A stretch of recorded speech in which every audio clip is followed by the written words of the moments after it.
8 minute का dictation है। Ready, start. सकारात्मकता का अर्थ यह नहीं है कि आप अपनी वास्तविक भावनाओं या वेदनाओं को नकार दें। हमारे अंदर दोनों भावनाएं एक साथ रह सकती हैं और दोनों ही जरूरी हैं। इस समय सकारात्मक रहना जरूरी है, लेकिन घोर सकारात्मकता यानी टॉक्सिक पॉजिटिविटी परेशानी बन सकती है। इसका मतलब है कि चाहे जो भी हो, आपकी नौकरी चली जाए, घर में कोई अनर्थ हो जाए, आपका मकान चला जाए, फिर भी सकारात्मक रहना होगा। ऐसी सकारात्मकता हिंसक होती है क्योंकि वह आपकी भावनाओं को नकार रही है। वे भावनाएं जो वास्तविक हैं, तथ्य हैं। उदाहरण के लिए, किसी की नौकरी चली जाए तो लोग उस पर सकारात्मक रहने का दबाव डालते हैं। वह खुद पर सकारात्मक रहने का दबाव डालता है, जिससे उसकी वास्तविक वेदना दब जाती है। बार बार ऐसी बातें कही जाएंगी कि कृतज्ञ रहो कि तुम्हारे घर में किसी की तो नौकरी बची है, या दूसरों के पास तो इतना भी नहीं है, या कम से कम तुम्हारे सिर पर छत तो है। कृतज्ञ रहो, कृतज्ञ रहो। यह मंत्र जपा जाता है। कृतज्ञता बुरी नहीं है, लेकिन साथ में यह भी याद रखना चाहिए कि उससे मेरी वेदना तो नहीं जा रही।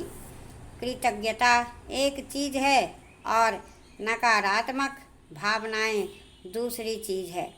हम सोच रहे हैं कि हम सकारात्मकता पर ध्यान देते रहें तो यह वेदना कम हो जाएगी, लेकिन अगर शरीर को चोट लगी तो क्या सिर्फ यह सोचकर कि मेरे पास क्या क्या है, वह चोट ठीक हो जाएगी? सकारात्मक रहने का मतलब यह नहीं कि इससे मेरी मानसिक वेदना चली जाएगी। सबसे पहली बात यही है कि इस वेदना को, इस दर्द को स्वीकार करना होगा। दोनों विरोधी भावनाएं एक साथ रह सकती हैं। हम सकारात्मक और कृतज्ञ रह सकते हैं। साथ ही हम में वेदना भी हो सकती है कि हमने कुछ खोया है। हमने देखा है कि घर में दुख का या नकारात्मक माहौल तो, लेकिन उस बीच कोई बच्चा कोई शरारत कर दे या प्यारी बात कर दे तो हमारे चेहरे पर मुस्कान आ जाती है। यानी दोनों भावनाएं साथ में होती हैं ना। आज के समय में यह जानना बहुत ज़रूरी है कि सकारात्मक रहने का दबाव हमें नकारात्मक बना रहा है। दूसरी बात, स्वीकार करें कि मुझे वेदना है, दर्द है, नकारात्मकता है और यह ठीक है। ठीक ना होना भी ठीक होता है, क्योंकि समय ऐसा है। हम जानते हैं कि थोड़े समय में यह बुरा वक्त जाएगा, पर भावनाओं को स्थिर होने में समय तो लगेगा। खुद को थोड़ा समय दें। तीसरी बात यह है कि इस समय हमें उपदेश से ज़्यादा मदद की ज़रूरत है। यह सही है कि हर बुरी स्थिति में कुछ सकारात्मक देखना चाहिए, लेकिन इसका दबाव नकारात्मक है। इसलिए हमें उपदेश की जगह किसी के कंधे की ज़रूरत है जिससे दिल की बात कह पाएं।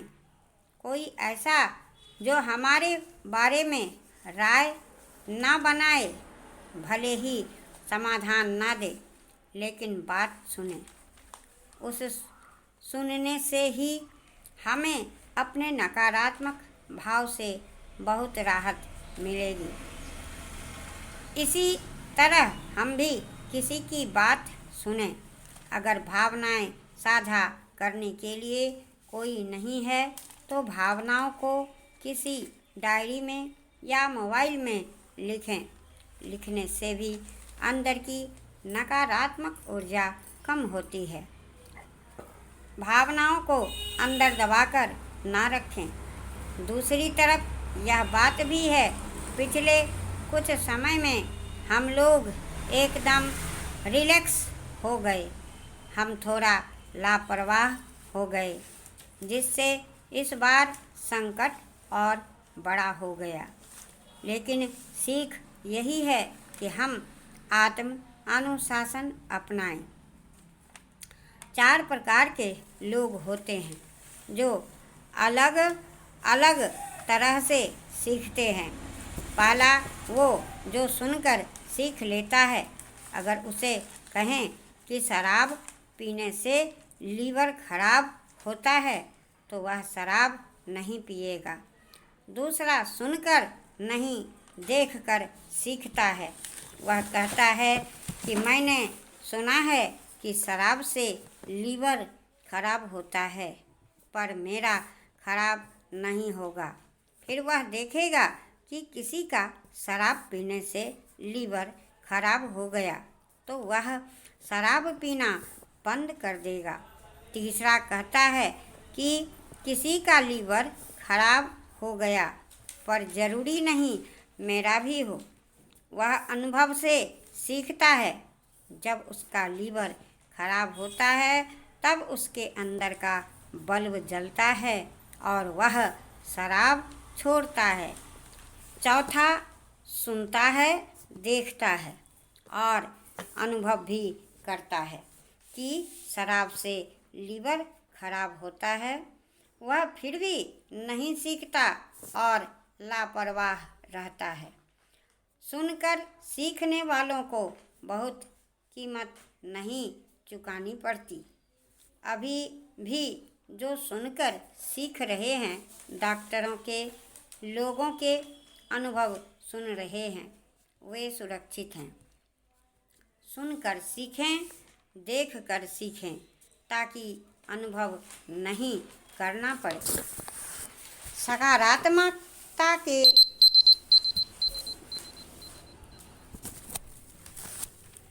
पचासी शब्द